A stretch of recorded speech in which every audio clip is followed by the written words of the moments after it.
Assalamualaikum warahmatullahi wabarakatuh. Selamat sore. Terima kasih. Kali ini kita bertemu kembali. Saya akan membahas masalah FortiGate, sizing dan desain guide.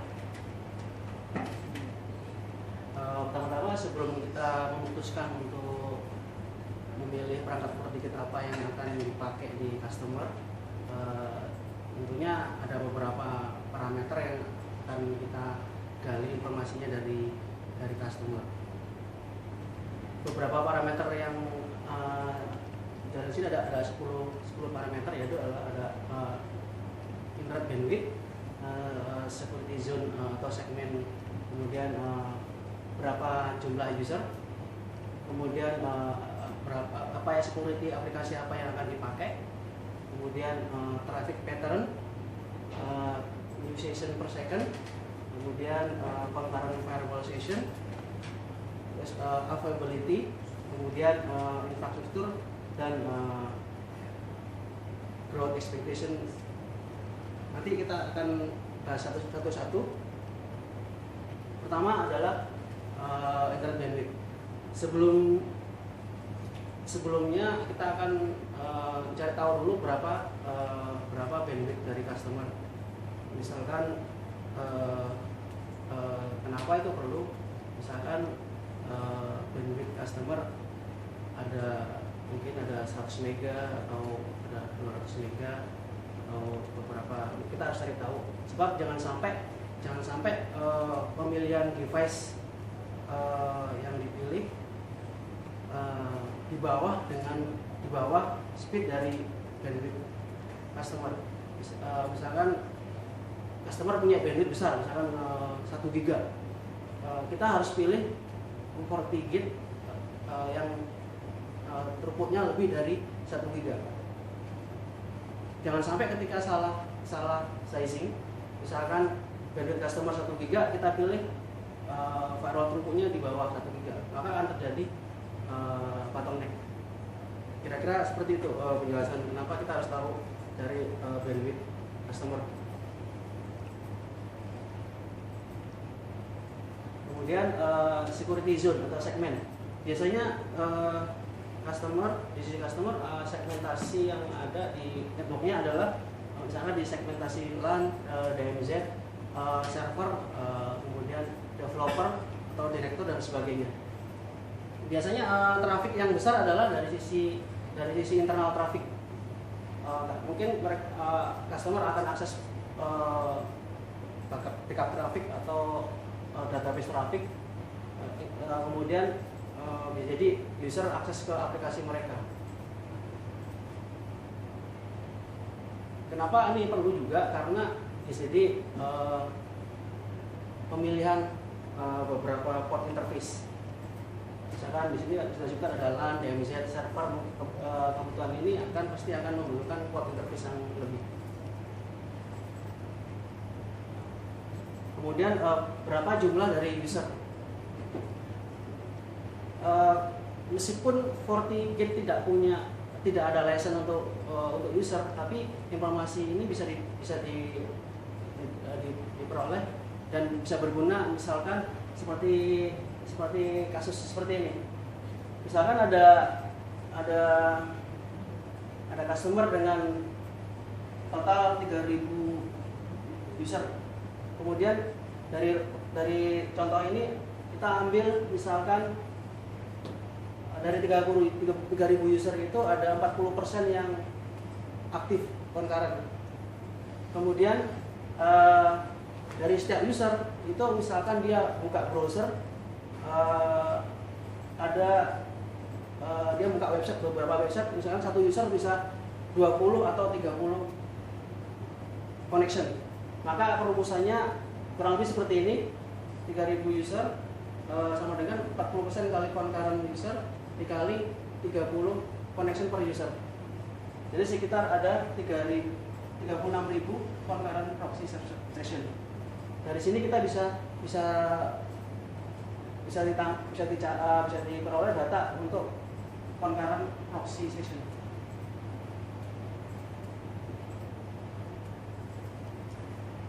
Kemudian enable security aplikasi yang mau dipakai apa aja. Seperti kita ketahui, FortiGate punya feature yaitu antivirus, web filter, application control, dan IPS. Kenapa ini kita harus tahu? Karena seperti biasanya tergantung kebutuhan user. Misalkan user hanya butuh firewall, user hanya butuh web filter saja, atau user hanya butuh feature antivirus. Kita harus cari tahu, karena ketika kita mengaktifkan feature tersebut, maka akan berbeda-beda throughputnya. Misalkan kalau kita memasang feature antivirus, maka throughputnya akan jatuh. Sehingga untuk kebutuhan itu kita harus cari tahu apakah feature-feature yang akan dipasang di usernya. Kemudian traffic pattern. Traffic pattern maksudnya adalah misalkan kebiasaan user seperti apa. Apakah traffic yang sering setiap hari dipakai, setiap hari, misalnya traffic web atau traffic mail dan traffic yang lainnya. Misalkan dari sini contohnya ada setiap user, di setiap ada customer, dia punya traffic HTTP 40%, mail 20%, dan yang lain 40%.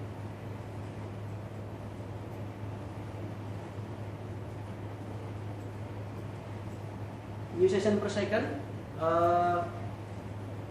kadang customer akan susah nyari informasi seperti ini, tapi biasanya user yang misalkan customer yang dia carrier atau provider, dia akan punya data ini. Kenapa data ini perlu diambil? Tentunya akan menentukan perangkat apa yang FortiGate tipe apa yang akan dipakai. Kemudian concurrent firewall session, sama ini juga data customer itu akan susah dipakai, susah diambil, tapi beberapa customer yang carrier atau customer yang carrier provider atau mobile provider, biasanya dia akan mempunyai data tersebut. Kemudian availability. Kebutuhan availability, misalkan customer butuh high availability. Misalkan kalau ada hanya satu FortiGate, biasanya kalau ada FortiGate itu fail, maka akan terjadi masalah.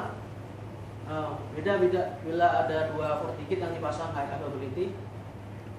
Bila FortiGate-nya satu fail, dia dihandle oleh FortiGate yang satunya yang akan take over. Bisa juga dengan dua perangkat FortiGate atau dengan dua power supply. Misalkan jadi ada kebutuhan user, saya ingin ada dua power supply, sehingga bila ada kerusakan power supply, bila ada dua power supply, ada satu yang fail, maka tidak akan terjadi downtime.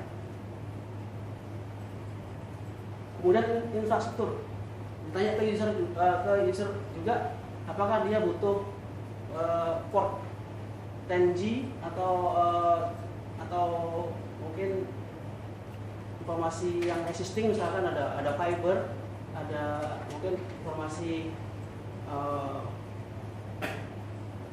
mungkin power supply-nya pakai AC atau DC, bisa dicari tahu informasinya. Bila dia butuh power supply yang DC, maka akan cari tahu tipe FortiGate apa yang cocok dengan yang support dengan power supply DC. Kemudian diperhitungkan juga perkembangan kedepannya. Misalkan kebutuhan customer 5 atau 10 tahun ke depan. Misalkan kondisi existing sekarang ada 1000 internal user, mungkin bisa jadi 5 atau 10 tahun ke depan bisa berkembang jadi 2000 atau mungkin 5000 user internal. Dari informasi user tersebut bisa dipakai untuk tipe FortiGate apa yang cocok dengan yang sesuai dengan tipenya. Ini ada beberapa informasi dari FortiGate, apa bisa misalkan datasheet dan maksimum value dan Fortinet matrix dan MTBF untuk informasi tentunya untuk sizing FortiGate.